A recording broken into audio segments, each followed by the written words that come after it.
e whātalo whātu Samoa li nei tai au mātango fie.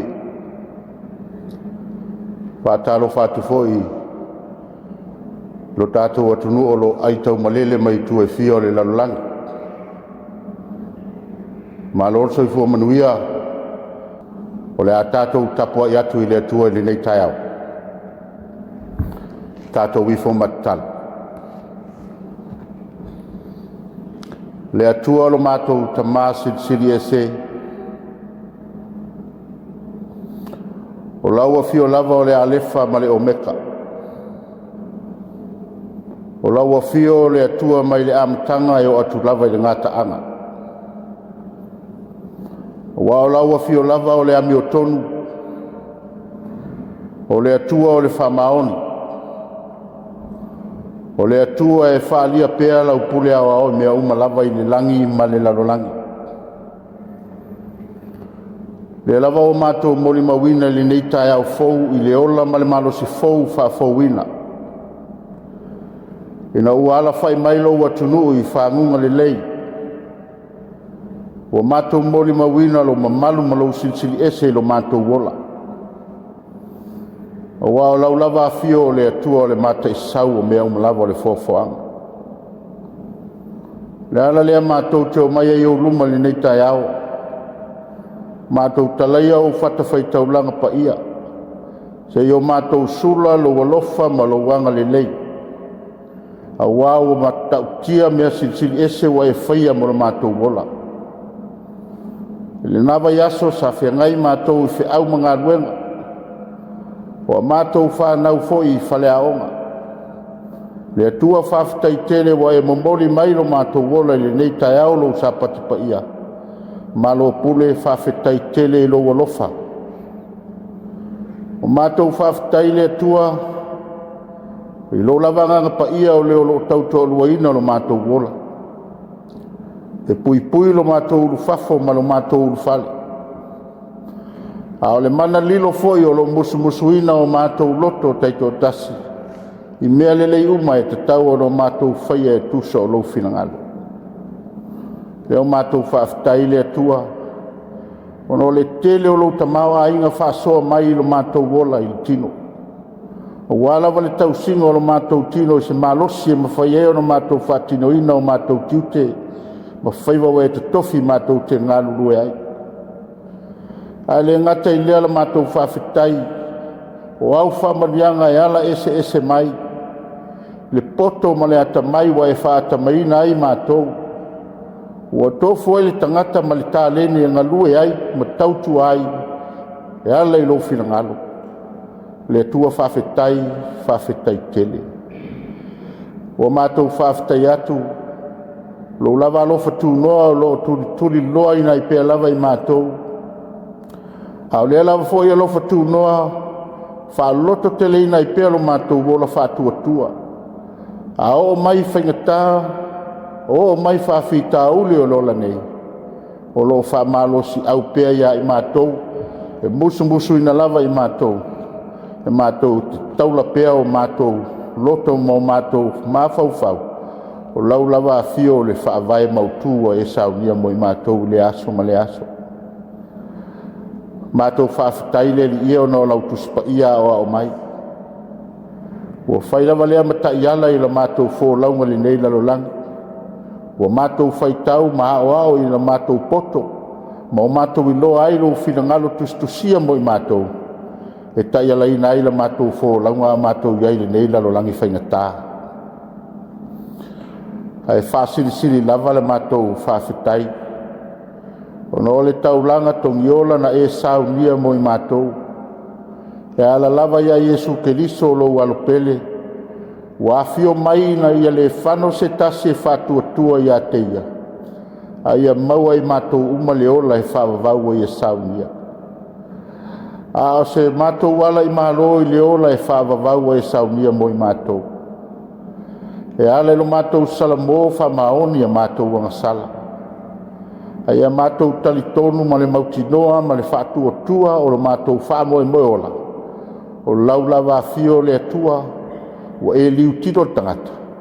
O no i mātou o le whanau wanga sala.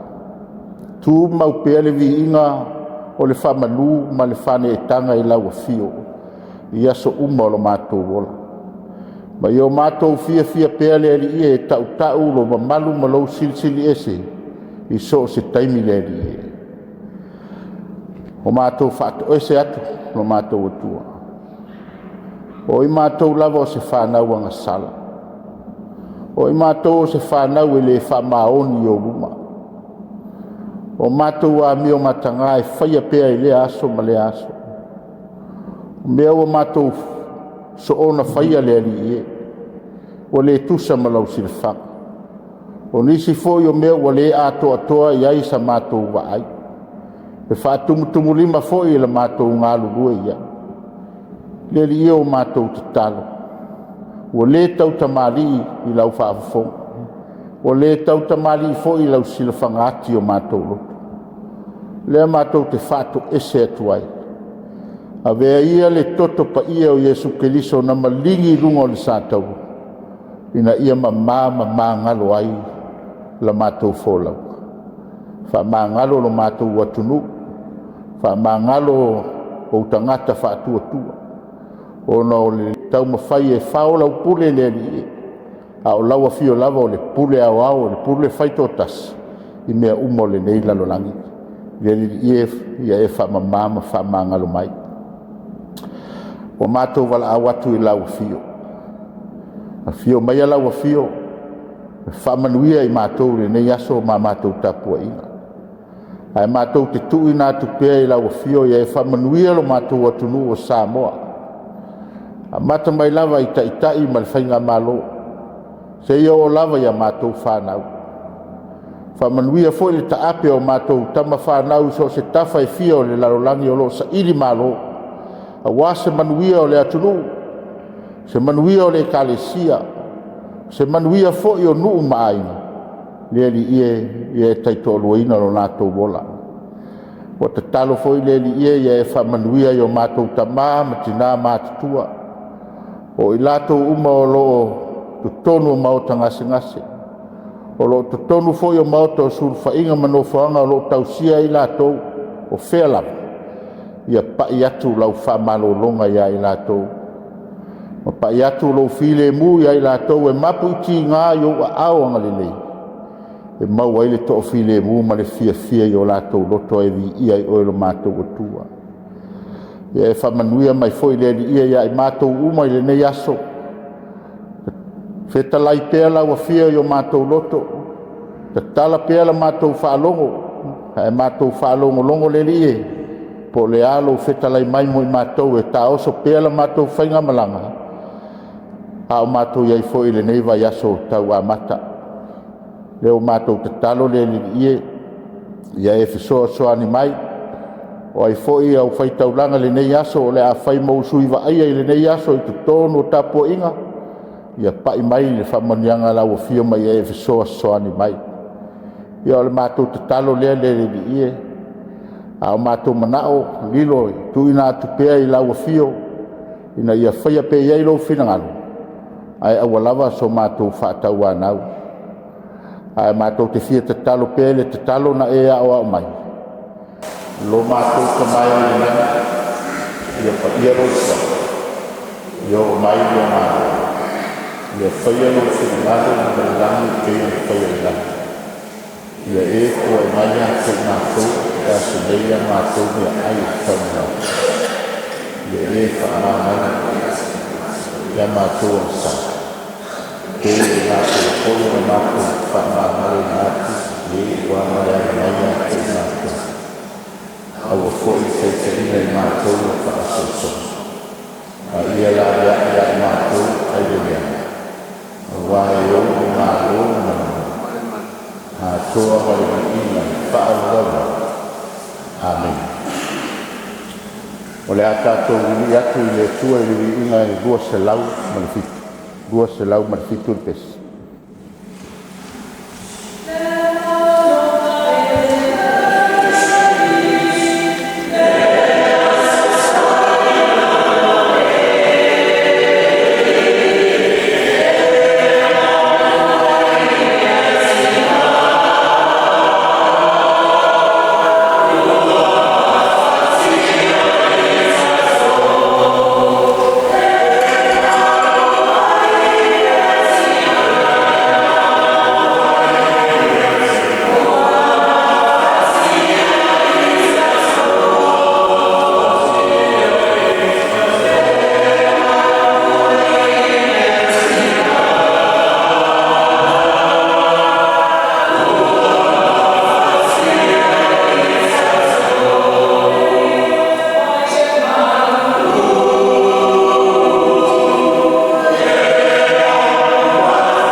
tusi faitau mo i tātou le nei a sa tātou tapo inga whale au leo leo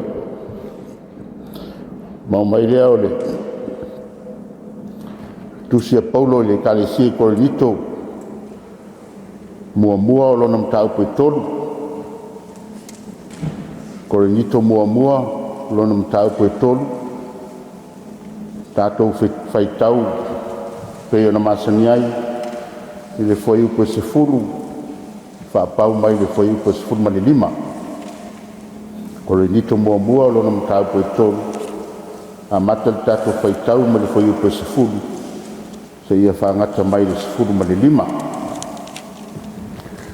whaafonga maia ia fionga pa ia lo tātou ali e tusa ma le alofa o le atua na foa ina mai a te au pei o se au tu o tufunga e poto na o tu ur whaavai o le tasi fo'i o lo ati au a ia teito o tasi ma whae tete pe whapewhea o na ati au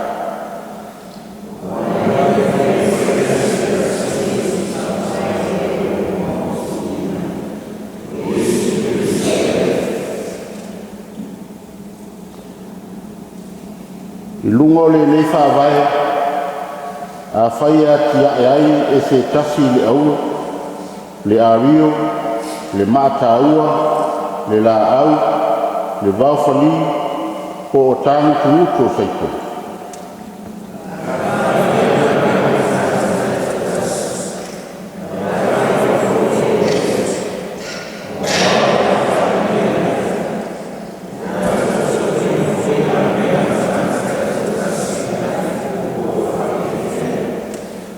A whai ole atu maunga ngā ruenga se kasi na i ati ai. Ole a maua e ia le tau.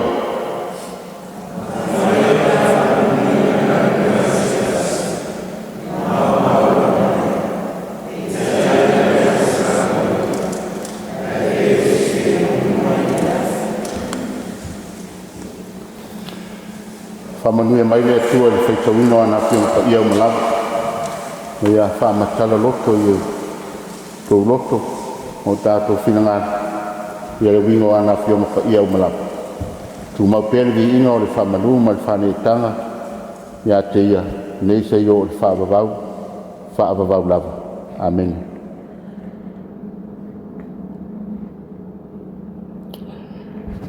O le manatu au tu o lo wha au tu ina iai me tuse le au leo i le nei fwoi tai au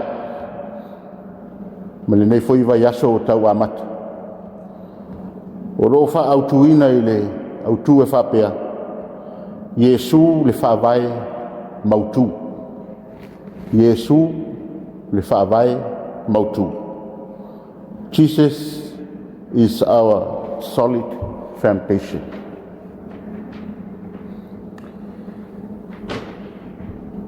O le upu o lo fia wha mautuina ma fia wha tāua i le nei taia. O le upu whaavai. O le ale whaavai. O le ale me tau o le whaavai. Ai o whaiva ia o le tufunga whauwhale. A o ina whausia se whale. E au lava o na sila tutoa. Le tufunga i le whaavai o le whale. Ina ia whausia ia mautu, ma whausia ia malosi. A wā o le whaavai lea, e taula iei le malosi a toa o le whale. A wā o ina angi mai matangi, ma lolo wā le tau. A ia tū maupea, ma saunga le mule nei whale. E le tusi lea tātou whaitaui. E ese lava le ngana Paulo le whao ngā i tusi. E peise i wa si le ngana la apostol. E peio se ngana saua. Wa iese le fia o le apostolo Paulo. Ina wa ia whaalongo atu. Wa le tu mautangata i le whaavae na ia tuto ina. I le kalesia o Yesu Keriso lea. Ai peitai o ana upu. O loo a fi ali ai lona ngona na unauta. Ina ia lave a ina maola tangata korenito i leri. E ala i le talitonu wha maonu ma whaatua ia Yesu. A wā o fuana e i lo ai wala to avea ma tangata matua i le whaaleanganga. Ma ua le toe tau whawhangaina i le sua susu. E peo na tama mea ai i a Keriso. O le whawhitauli le leo tupu i a Korinito. Le ta oto mai le whai upo e se foru maltasi. A waile mawhai e se tasi o na tuu se isi whaavae i le ua uma o na tuu ina. O Yesu Keriso lea. Leo wa fe fatu sa tusa ai. E tangata Korinito le au whainga luenga to tofu. Po ai sidi. Ai po Paulo, po Apolo, po ai lava. O au na umalava a Keriso. Le tusi lima lea leo wa leo whaari mai ai le whewaiwaya o le kalesia. Ma ua peia i lava o ni tamaiti o fia ai le tala lelei. A o le manatu o le apostolo po ai lava le tangata o tala i atu le tala lelei a Yesu Keriso le whaavae mautu ma le mausani o tangata umalava o lo ngā lurue ma atia e le whaavae lava le tas. Na ia mua i tau atu i le ekalesia ma whaavae i le ekalesia i Korinito. A wao o Paulo na tuto o a Apolo na whaasusu a o le atua na te whaatupuina e ala ia Yesu Keriso. O le mele reo o tupu wali ali ai le lei taitai matua Korinito i le whaaleanga. Ai o tangata ua matutua i le talitonu ma le whaatuatua moni ia Yesu Keriso. La tau te le whaavasenga ina ni tangata o le ngaluenga. Ai tau o le talia o mea moni e winga ia Yesu Keriso le whaavae. O ngaluenga uma foi ale au ngalurue o loo sila le atu. Nā te sila fia ma tau ia e tusa o le tangata malana ngaluenga. O tangata whaatuatua moni i le li la tau te iloa o la tau au nā le atua. O le atua fo o loo whaavae ailo la tau ola whaatuatua. E manatu foi i le whaale au leo i le nei foi tai au ma le neiva yaso tau amata. O se va ai whaalaua i tele a whai o le manunu le tō au i upu whai o le malo o lona winga ua le tau sisi ia Yesu Keriso le whaavae mautu. A whai ua tusi lima tangata lotu i tai o le kalesia o lona winga ua vai le o la whaatuatua ua le aise alofa o tangata o le kalesia i le whaavae mautu. A whai ua malepe se awhioanga ma ua malepe se ainga o no pūlenga matai o lona winga ua whaavae le poto whaatangata ua le aise whaamoe ma se whaalangolango i le poto o Yesu Keriso o le whaavae mautu e manuia ai nuu maaina. Whai mai le whetalainga a Yesu leo lo i le māteio tau pe fitu al whai poe rufu whaama le whai poe rusuli. O le nei ai se whaalongo ia upu nei ma whai e ia o te whaatu saina o ia i le tangata poto wana whaialo na whale i lunga le papa. O na tō mai ai leo wang ua o'o mai tafena ua agi mai fo'i o matagi ua pesi mai lea fale ae le'i pa'ū lava ia auā ua fa'avaeina i luga o le papa o le atua lalo le fa'ale'au leoleo i lenei taeao ia fa'avae o tatou olaga i le atua fa'avae a iesu keliso le fa'avae mautū lē na au maia le fa'aolataga mo i tatou tagata agasala pea e ala i le maliu ma ua toe tū manumālō mai le oti ma le tu'ugamau o le fa'avae papa lenā le fa'avae papa lenā o le tatou ola fa'atuatua tatou te manu ia ai i ta'aviliga ma fa'afitauli o lenei ola a o le alofa tunoa faifai pea lenā o le tatou ali lea lava ua i luga iā te i tatou ia so uma o le tatou ola amene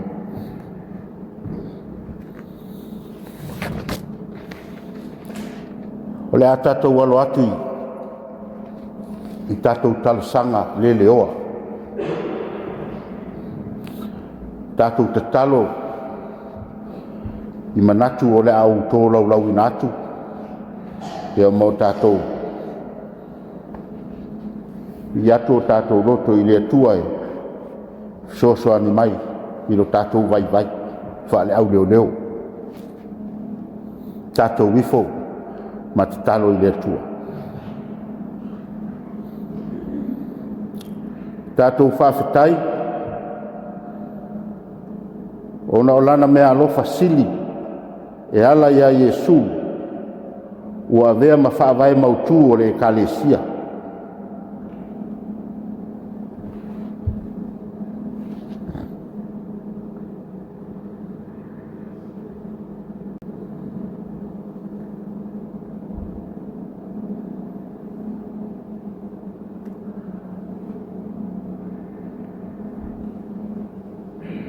tatou fa'afetai ona o le fa'aolataga na tapena iesu le fa'avae mautū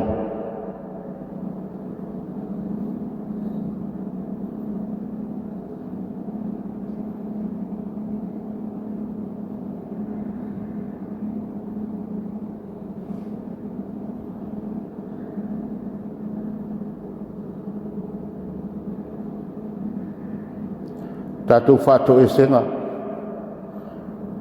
fa'ato'ese atu tele taimi ua tatou o ese mai ai le fa'avae moni o lo'o tatou walauina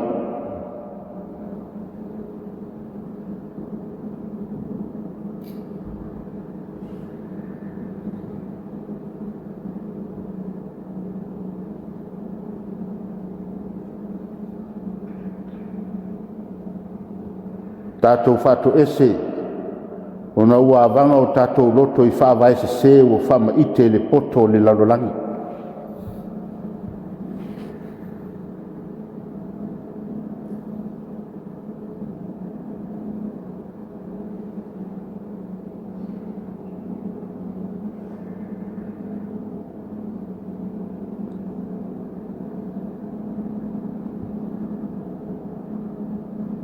tatou manaʻoga tuina atu pea i le atua ia avea pea iesu ma fa'avae e tasi o lo tatou mālō o Samoa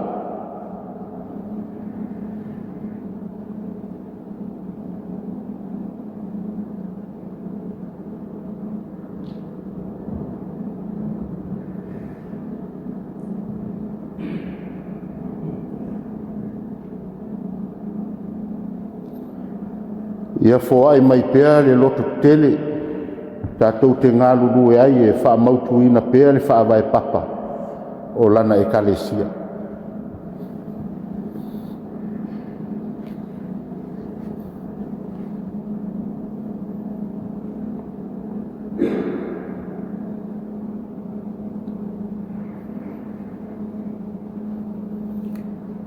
ua e fa'afofoga mai le atua ia matou talo taloga ma matou talosaga i lenei aso matou te fa'afetai ai pea lou alofa ma lou agalelei e ala iā iesu keliso o le whaawai papa ma le whaawai mautu o lo mātou ola. O lau mea alo fasili ala I lau whaolatanga mo I mātou o lau whanau. Ina I o mātou maua I pēa lea ola e whaavavaua e saunia mo I mātou. O mātou whātou ese lava lea li ie.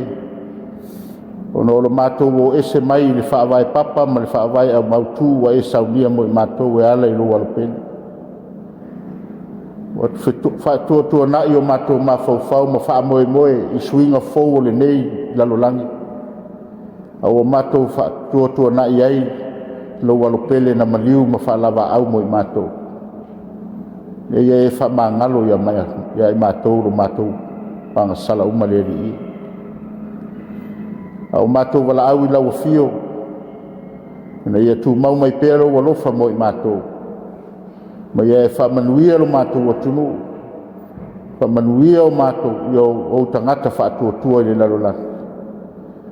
Ma ia I watu a mātou ngā ruenga umai le vi inga oe lo mātou atua. A le manuia ma le file mua oe le atua le tamā. Le alofa sili ese o Iesu Keliso lo mātou wali ma lo mātou whaola. Le maafutanga whai pēa ma lo wanganga pa ia. Ia I lunga pēa ia I mātou ma le lalolangi atoa. Nei se ia o I le whaavavau lava. Amen.